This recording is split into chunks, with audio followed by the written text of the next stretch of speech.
Hi ಎಲ್ಲರೂ ಹೇಗಿದ್ದೀರಾ? ಎಲ್ಲರೂ ಚೆನ್ನಾಗಿದ್ದೀರಾ ಅಂತ ಅನ್ಕೋತೀನಿ. ನಾನು ಕೂಡ ತುಂಬಾ ಚೆನ್ನಾಗಿದ್ದೀನಿ. ಯಾರಾದರೂ ಫಸ್ಟ್ ಟೈಮ್ ನನ್ನ ಚಾನಲ್ನ ನೋಡ್ತಾ ಇದ್ದರೆ ಪ್ಲೀಸ್ ಸಬ್ಸ್ಕ್ರೈಬ್ ಮಾಡ್ಕೊಂಡು ನೋಡಿ, ಹಾಗೆ ಬೆಲ್ ಐಕನ್ನ ಪ್ರೆಸ್ ಮಾಡಿ.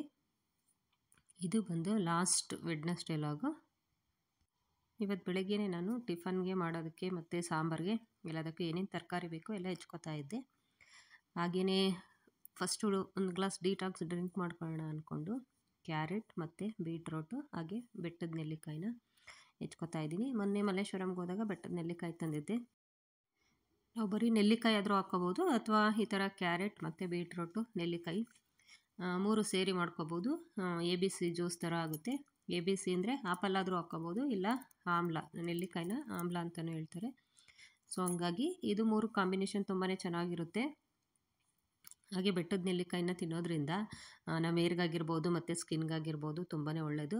ಹಾಗಾಗಿ ನಾವು ಯಾವುದೇ ತರಕಾರಿ ಜೊತೆ ಬೇಕಾದರೆ ಬೆಟ್ಟದ ನೆಲ್ಲಿಕಾಯಿನ ಸೇರಿಸ್ಕೋಬೋದು. ಸೌತೆಕಾಯಿ ಜೊತೆ ಆಗಲಿ, ಕ್ಯಾರೆಟ್ ಜೊತೆ ಆಗಲಿ, ಬೀಟ್ರೂಟ್ ಜೊತೆ ಆಗಲಿ, ಯಾವುದ್ರ ಜೊತೆನಾದ್ರು ಬೇಕಾದ್ರೂ ಸೇರಿಸ್ಕೊಂಡು ಒಂದು ಗ್ಲಾಸ್ ಡಿಟಾಕ್ಸ್ ಡ್ರಿಂಕ್ನ ರೆಡಿ ಮಾಡ್ಕೋಬೋದು. ಹಾಗೆ ಏನೇನು ಬೇಕು ತರಕಾರಿ ಎಲ್ಲ ಹೆಚ್ಚಿಟ್ಕೊಂಡು ಇವಾಗ ಟಿಫನ್ ಮಾಡೋಣ ಅಂತ ಇವತ್ತು ಸಿಂಪಲಾಗಿ ಅವಲಕ್ಕಿನ ಮಾಡ್ತಾಯಿದ್ದೀನಿ.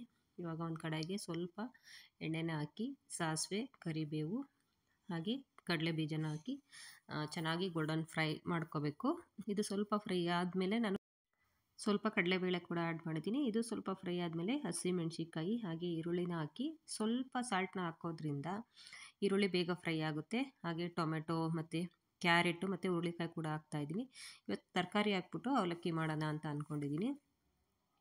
ಕ್ಯಾರೆಟು ಮತ್ತು ಹುರುಳಿಕಾಯಿ, ಟೊಮೆಟೊ ಎಲ್ಲ ಸಾಫ್ಟ್ ಆಗೋಕ್ಕೆ ಮತ್ತೆ ಸ್ವಲ್ಪ ಉಪ್ಪನ್ನ ಹಾಕಿ ಸ್ವಲ್ಪ ಅರಿಶಿನ ಪುಡಿ ಹಾಕಿ ಇದನ್ನು ಮುಚ್ಚಿಟ್ರೆ ಒಂದು 10 ಮಿನಿಟ್ಸ್ ಚೆನ್ನಾಗಿ ಬಾಯ್ಲ್ ಆಗುತ್ತೆ. ಅಷ್ಟರೊಳಗೆ ಈ ಕಡೆ ಖಾರನೂ ಕೂಡ ಬೇಯಕ್ಕೆ ಇಟ್ಕೊಂಡಿದ್ದೆ, ಏಕೆಂದರೆ ಸ್ನ್ಯಾಕ್ಸ್ ಟೈಮ್ಗೆ ಕಟ್ಟೋಕ್ಕಾಗುತ್ತೆ ಅಂತ. ಮತ್ತು ಅವಲಕ್ಕಿನೂ ಬಾಕ್ಸಲ್ಲಿ ಅಷ್ಟೊಂದು ತಿನ್ನೋಕ್ಕೆ ಇಷ್ಟಪಡಲ್ಲ, ಸ್ವಲ್ಪ ಖಾರನ ಹಾಕಿ ಮಾಡೋಣ ಅಂತ ಅಂದ್ಕೊಂಡು ಅಷ್ಟರೊಳಗೆ ಕ್ಯಾರೆಟು ಮತ್ತು ಹುರುಳಿಕಾಯಿ, ಟೊಮೆಟೊ ಎಲ್ಲ ಚೆನ್ನಾಗಿ ಸಾಫ್ಟಾಗಿ ಬೆಂದಿತ್ತು. ಇವಾಗ ನೆನೆಸಿಟ್ಕೊಂಡಿರೋ ಅವಲಕ್ಕಿನ ಹಾಕಿ ಮೇಲೆ ಸ್ವಲ್ಪ ಕೊತ್ತಂಬರಿ ಹಾಗೆ ಸ್ವಲ್ಪ ಕಾಯಿ ತುರಿ ಮತ್ತು ರುಚಿಗೆ ತಕ್ಕಷ್ಟು ಉಪ್ಪನ್ನ ನಾನು ಸ್ವಲ್ಪ ಆ್ಯಡ್ ಮಾಡಿದ್ದೆ. ಸೊ ಹಂಗಾಗಿ ನಾವು ನೋಡಿಕೊಂಡು ಉಪ್ಪನ್ನ ಹಾಕ್ಕೋಬೇಕಾಗುತ್ತೆ.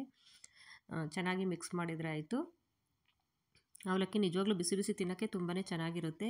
ಆಮೇಲೆ ಅವಲಕ್ಕಿನ ರೆಡಿ ಮಾಡಿ ಈ ಕಡೆ ಕ್ಯಾರೆಟ್ ಮತ್ತು ಬೀಟ್ರೋಟು ಮತ್ತು ನೆಲ್ಲಿಕಾಯಿ, ಸ್ವಲ್ಪ ಪುದೀನ ಮತ್ತು ಸ್ವಲ್ಪ ಶುಂಠಿನ ಆ್ಯಡ್ ಮಾಡ್ಕೋತಾ ಇದ್ದೀನಿ. ಇದನ್ನೆಲ್ಲ ಹಾಕಿ ಒಂದು ಗ್ಲಾಸ್ ನೀರನ್ನ ಹಾಕಿ ಚೆನ್ನಾಗಿ ರುಬ್ಕೊಂಡ್ರೆ ಆಯಿತು.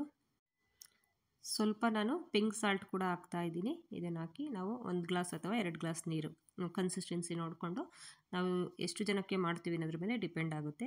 ನಾನಿವತ್ತು 2 ಗ್ಲಾಸ್ ಅಷ್ಟು ಮಾಡಿದೆ. ನಾನು ಪ್ರತಿದಿನ ತಿಂಡಿ ತಿನ್ನೋಕ್ಕೆ ಮುಂಚೆ ಈ ಥರ ಯಾವುದಾದ್ರು ಒಂದು ಡಿಟಾಕ್ಸ್ ಡ್ರಿಂಕ್ನ ಮಾಡಿಕೊಂಡು ಕುಡಿತೀನಿ. ಹಾಗೆ ಇವತ್ತು ಹೊರಗಡೆ ಒಂದು ಫಂಕ್ಷನ್ಗೆ ಹೋಗಬೇಕಿತ್ತು, ಹಾಗೆ ನಾನು ಇಮಿಡಿಯೇಟು ಸಾಂಬಾರು ಕೂಡ ಮಾಡ್ಕೊಳ್ಳೋಣ ಅಂದ್ಕೊಂಡು ಫಸ್ಟು ಒಂದು ಕಡಾಯಿಗೆ ಸ್ವಲ್ಪ ಆಯಿಲ್ನ ಹಾಕಿ ಈರುಳ್ಳಿನ ಹಾಕಿ ಫ್ರೈ ಮಾಡ್ಕೊತಾ ಇದ್ದೀನಿ. ಆಮೇಲೆ ಒಂಚೂರು ಚಕ್ಕೆ ಮತ್ತು ಲವಂಗ, ಸ್ವಲ್ಪ ಸೋಂಪು ಹಾಗೆ ಸ್ವಲ್ಪ ಕಡಲೆ ಇದನ್ನೆಲ್ಲ ಕೂಡ ಆ್ಯಡ್ ಮಾಡಿ ಇದು ಸ್ವಲ್ಪ ಫ್ರೈ ಆದಮೇಲೆ ಸ್ವಲ್ಪ ಗಸಗಸೆ ಕೂಡ ಆ್ಯಡ್ ಮಾಡ್ಕೊತಾ ಇದ್ದೀನಿ. ಇವತ್ತು ಹಸಿ ತೊಗರಿಕಾಳು ಸಾರು ಮಾಡ್ತಾ ಇರೋದ್ರಿಂದ ಗಸಗಸೆನಾದರೂ ಹಾಕ್ಕೋಬೋದು, ಅಥವಾ ಅಕ್ಕಿನ ಹಾಕ್ಕೋತಾರೆ ಕೆಲವರು. ಯಾವ್ದು ಹಾಕ್ಕೊಂಡ್ರೂ ಸ್ವಲ್ಪ ಟೇಸ್ಟ್ ಚೆನ್ನಾಗಿರುತ್ತೆ. ಇದೆಲ್ಲ ತಣ್ಣಗಾದಮೇಲೆ ಒಂದು ಮಿಕ್ಸಿ ಜಾರ್ಗೆ ಹಾಕ್ಕೊಂಡು 1 ಕಪ್ ಕಾಯಿ ತುರಿ, ಸ್ವಲ್ಪ ಶುಂಠಿ, ಒಂದು 2-3 ಎಸಳಷ್ಟು ಬೆಳ್ಳುಳ್ಳಿ ಹಾಗೆ 2 ಟೊಮೆಟೊ ಹಾಕ್ಕೊಂಡಿದ್ದೀನಿ. ಹಾಗೆ ಧನಿಯಾ ಪುಡಿ ಹಾಗೆ ಅಚ್ಚ ಖಾರದ ಪುಡಿ, ಸ್ವಲ್ಪ ಹುಣಸೆಹಣ್ಣು ಮತ್ತು ಕೊತ್ತಂಬರಿ ಇದನ್ನೆಲ್ಲ ಹಾಕ್ಕೊಂಡು ನುಣ್ಣಗೆ ಪೇಸ್ಟ್ ಮಾಡ್ಕೋಬೇಕು. ಆಮೇಲೆ ಒಂದು ಕುಕ್ಕರ್ಗೆ ಸ್ವಲ್ಪ ಎಣ್ಣೆನ ಹಾಕಿ ಸಾಸಿವೆ, ಕರಿಬೇವು ಮತ್ತು ಕ್ರಷ್ ಮಾಡಿ ಇಟ್ಕೊಂಡಿರೋ ಬೆಳ್ಳುಳ್ಳಿನ ಹಾಕಿ ಮತ್ತು ಈರುಳ್ಳಿನ ಸ್ವಲ್ಪ ರುಬ್ಬಕ್ಕೂ ಕೂಡ ಹಾಕ್ಕೊಂಡಿದ್ದೆ. ಇವಾಗಲೂ ಕೂಡ ಹಾಕ್ಕೊಂಡು ಚೆನ್ನಾಗಿ ಫ್ರೈ ಮಾಡಿಬಿಟ್ಟು ಆಮೇಲೆ ಹಸಿ ತೊಗರಿಕಾಳನ್ನ ಹಾಕ್ತಾಯಿದ್ದೀನಿ. ತೊಗರಿಕಾಳು ಮತ್ತು ಆಲೂಗೆಡ್ಡೆ ಅಷ್ಟೇ ಹಾಕ್ಕೊಂಡಿದ್ದೀನಿ.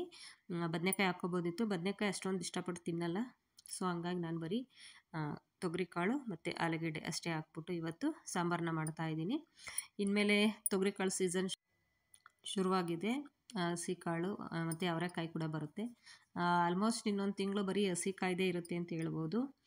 ನನಗೆ ಪರ್ಸ್ನಲಿ ತೊಗರಿಕಾಳು ಮತ್ತು ಅವರೆಕಾಯಿ ತುಂಬ ಇಷ್ಟ ಆಗುತ್ತೆ. ಕೆಲವರು ಅವರೆಕಾಳು ಅಷ್ಟೊಂದು ತಿನ್ನಲ್ಲ, ತೊಗರಿಕಾಳು ತಿಂದ್ರೂ ನಾವು ಇನ್ನೇನು 1 ಮಂತ್ ಅಲ್ವಾ ಅಂತ ಆಲ್ಮೋಸ್ಟ್ ನಾನು ಮಾಡ್ತೀನಿ. ತೊಗರಿಕಾಯಿ ಆಗಲಿ ಅವರೆಕಾಯಿ ಆಗಲಿ ಎಲ್ಲ ರುಚಿಗೆ ತಕ್ಕಷ್ಟು ಉಪ್ಪು ಹಾಕಿ ಇವತ್ತು ಕುಕ್ಕರಲ್ಲೇ ಒಂದು ವಿಷಲ್ ಕೂಗಿಸ್ಕೊತಾ ಇದ್ದೀನಿ.